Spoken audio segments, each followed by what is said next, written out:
Édition de Un jour, un événement. Dans le cadre de cette édition, nous avons choisi de rentrer de plein pied dans cette semaine consacrée à l'unité nationale. Le Cameroun va donc célébrer le 20 mai prochain une autre édition, n'est-ce pas, de cette grande fête consacrée à son unité. Nous en parlons avec une formation politique qui, elle, a fait parler d'elle, le fait déjà depuis quelques années, à travers un communiqué rendu public et à travers lequel, dans ce communiqué justement, cette formation politique réaffirme son intention de ne pas participer à cette grande messe nationale. On en parle, et c'est avec le secrétaire général de cette formation politique qui n'est autre que le CPP, le Cameroun People Party. Nous recevons donc pour cette nouvelle édition Franck Essi, à qui nous disons merci d'avoir accepté notre sollicitation.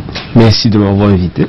Alors, le CPP revient au devant de la scène dans un communiqué rendu public et signé de sa présidente, de votre présidente, Kawala. Vous dites ne pas vouloir participer, en tout cas vous annoncez et vous réaffirmez votre non-participation à cette nouvelle édition de la fête de l'unité. Qu'est-ce qu'on doit pouvoir comprendre, n'est-ce pas, derrière cet autre refus de participer à ce moment de communion nationale?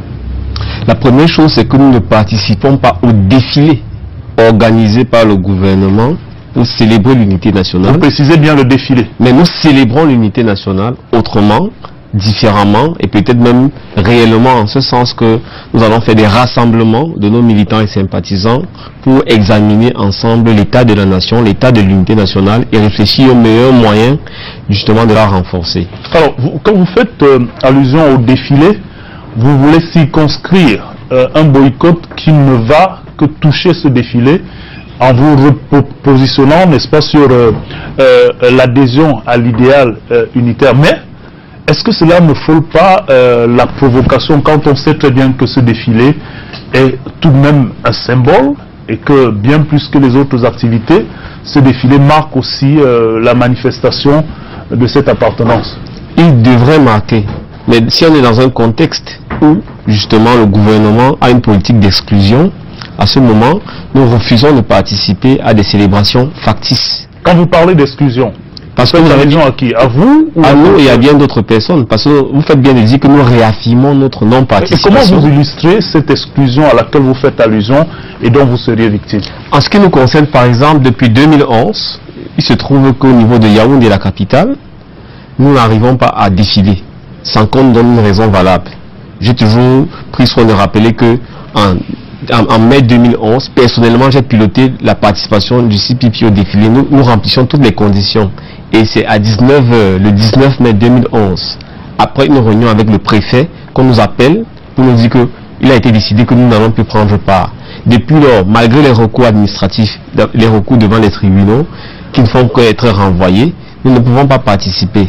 Et acculés devant nos arguments, en 2016, ils ont fini par sortir une note administrative infondée légalement qui dit que seuls les partis qui sont au Parlement peuvent participer au défilé au niveau de Yaoundé. Alors nous avons décidé qu'il n'y avait pas deux CPP, c'est-à-dire un CPP qui pouvait participer au défilé dans le reste du pays et un CPP qui ne pouvait pas participer à Yaoundé. Donc ça, c'est une manifestation, j'ai envie de dire même peut-être anecdotique mais grave, de l'exclusion.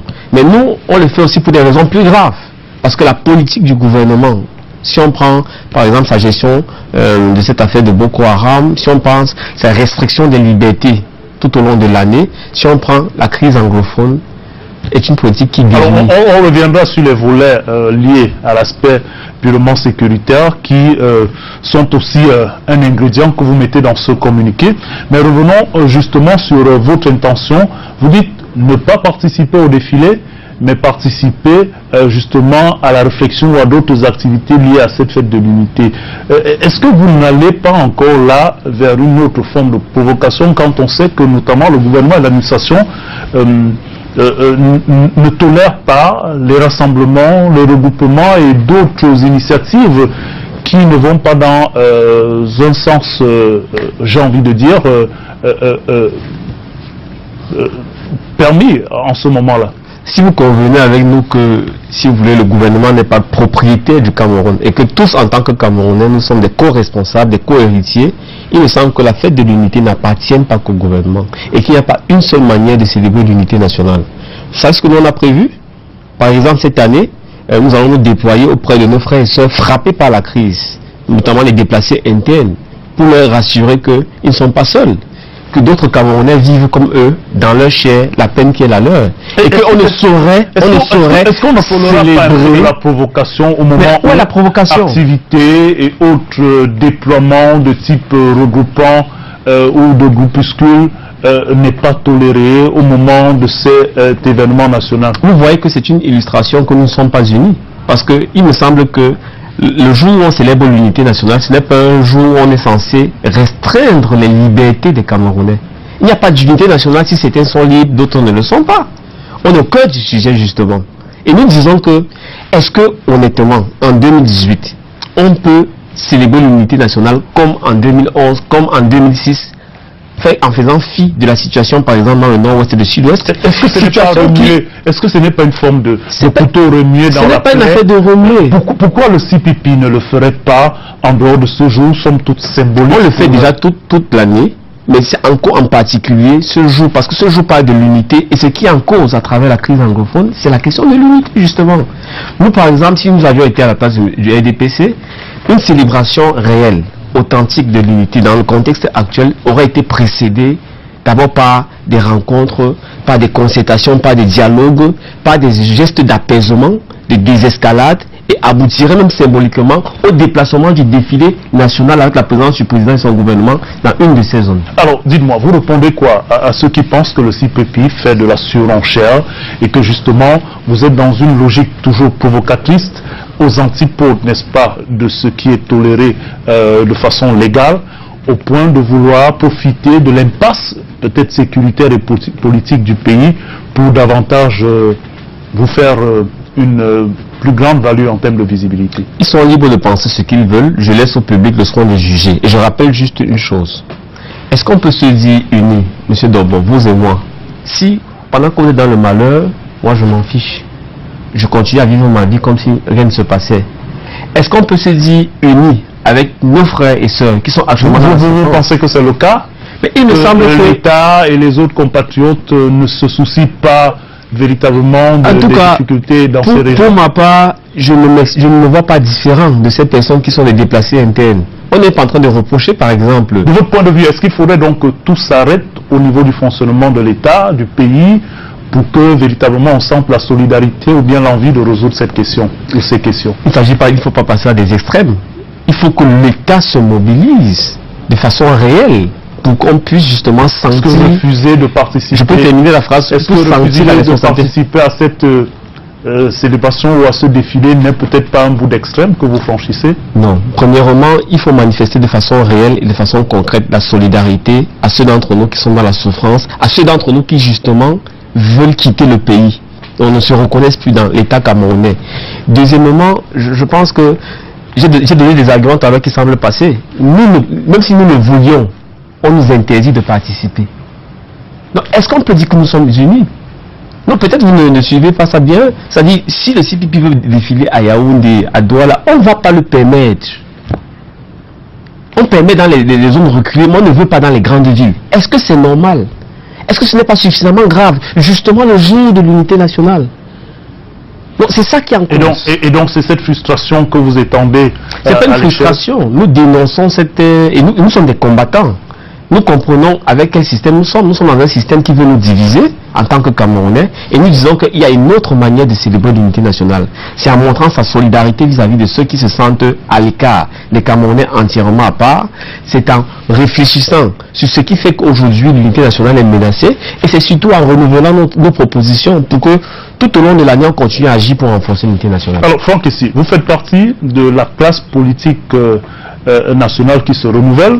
Vous êtes un très haut responsable du Cameroun People Party. Et puis il faut d'ailleurs rappeler que vous êtes récemment lauréat d'un prix de la Peace Media Award. Vous êtes reconnu comme étant un des jeunes politiciens qui s'activent à ce sujet-là. Lorsque vous vivez les situations de crise que nous avons, ce que quelques-uns appellent comme étant l'impasse politique dans laquelle on pourrait se retrouver avec ces situations de crise, de votre point de vue, est-ce que flirter avec des décisions radicales comme celle du CDP ne peut pas contribuer à envenimer la situation en lieu et place des situations qu'on a envie de dire de couloir et diplomatiques. Mais nous sommes dans la diplomatie. Je vous donne un exemple. Nous sortons d'une descente de 5 jours dans le nord-ouest. Nous sommes allés à l'épicentre de la crise dans le nord-ouest, la ville de Batibo. On a rencontré un groupe de 795 Camerounais qui sont des déplacés internes du fait des violences qu'il y a entre les sécessionnistes et l'armée. Nous avons rencontré des religieux, des commerçants, jusqu'aux autorités de la région, notamment le gouverneur. Et vous pouvez faire l'enquête à toutes ces autorités, à toutes ces personnes. Nous avons apporté des choses positives, du soutien moral, des propositions. Donc nous sommes sur une position de principe parce qu'on estime que la politique menée par le gouvernement est une politique qui nous divise en tant que Camerounais. Quand quelqu'un souffre et vous lui dites qu'il ne souffre pas, ça c'est le premier fondement de la frustration. Ensuite, quand les gens se rebellent, vous ne mettez que la solution sécurité en avant. C'est un problème. Alors justement, parlons de cet aspect, et c'est peut-être à ce niveau que beaucoup de flèches sont lancées à l'endroit du CPP sur les responsabilités. On va peut-être pas revenir sur ce qui est considéré comme exaction ou comme défense, ainsi de suite, mais lorsque, par exemple, vous mettez l'action des forces de défense au même niveau de responsabilité qu'un certain nombre d'exactions qui sont faites par des groupuscules et bandes armées, on l'a vu dans certaines prises de position, notamment de votre parti, est-ce que vous ne frustrez pas, ne fragilisez pas l'action de nos forces de défense qui ont déjà maille à partir avec un certain nombre de situations? Pour celles que j'ai rencontrées, je parle des forces de défense. Je peux vous dire que nous avons elles ont toute notre reconnaissance et tout notre respect. Parce que nous savons que la situation, ce n'est pas elles qui les ont créées et elles obéissent pour la plupart aux autres. Donc nous relevons simplement des faits. Alors à l'origine, qui a tabassé les étudiants à Boya? On n'en est plus à cette époque. On en est à des soldats qui sont déchiquetés, on en est à des scènes barbares, on en est à des frustrations et beaucoup d'autres qui sont... C'est vous qui semblez ne voir qu'un aspect de la violence. Parce qu'il faut comprendre que dans la dynamique de la crise, il y a bien quelqu'un qui a commencé. Et ensuite, ça s'est enchaîné. Je vais terminer, je ne suis pas en train de justifier ces barbaries-là. Je ne justifie pas. Je suis en train simplement de vous dire qu'aujourd'hui, nous sommes otages de deux types de violences. Une violence qui nous vient des sécessionnistes et qui s'attaque à l'armée et à quelques symboles de l'État. Et il y a en face une armée qui ne réagit pas toujours de manière professionnelle. Je suis désolé de le dire. Vous ne mettez pas toujours, mais en réalité... Non, parce que je ne veux pas généraliser. Parce que ce serait injuste de généraliser. Mais si vous généralisez... Et ce serait même pas conforme à la réalité. Si vous généralisez pour le cas d'un certain nombre de sorties, de discours qu'on a bien vu tenir par votre parti qui... somme toute condamne fermement un certain nombre de... Écoutez, je vous dis que j'ai rencontré 795 personnes qui sont des déplacés internes. Je n'ai pas vu une seule personne qui dit qu'elle est du fait des sécessionnistes. Ce sont des gens qui disent qu'ils sont les victimes de ce qu'on appelle les punitions collectives que l'armée, auxquelles l'armée dans ces zones-là se livre. C'est-à-dire que quand on tue par exemple un gendarme ou un militaire et qu'on soupçonne que l'auteur de l'assassinat serait dans un village, ce qui se passe, c'est qu'on arrive, on rase tout. C'est très difficile de pouvoir soutenir tout ça. Non, moi je vous dis simplement que vous pouvez vérifier. Moi j'ai des sources précises, je peux vous donner des sources, les autorités peuvent m'interpeller et on a informé les autorités. Mais il y a aussi beaucoup de manipulation dans ces faits. Donc nous n'excluons rien. Mais le fait est qu'il y a des violences de part et d'autre et que ces violences, qu'elles soient de l'armée vis-à-vis des populations innocentes, que ce soit des sécessionnistes vis-à-vis de l'armée ou des populations, c'est condamnable. Et nous réitérons notre appel à l'ouverture d'un dialogue. Est-ce que vous vous rendez compte? Ce n'est pas nous qui interdisons le dialogue à l'Assemblée nationale. Ce n'est pas nous qui, depuis janvier 2017, avons mis fin à tout processus de dialogue. Qui dans l'opposition refuse le dialogue? Alors, Franck, ici, on va peut-être pas avoir suffisamment de temps pour s'étendre sur la question, mais on vous dit déjà merci. On a compris dans la quintessence les intentions ou alors les idées qui sous-tendent. Nous sommes contre le défilé factice. Une célébration factice de l'unité, nous sommes pour une célébration réelle de l'unité.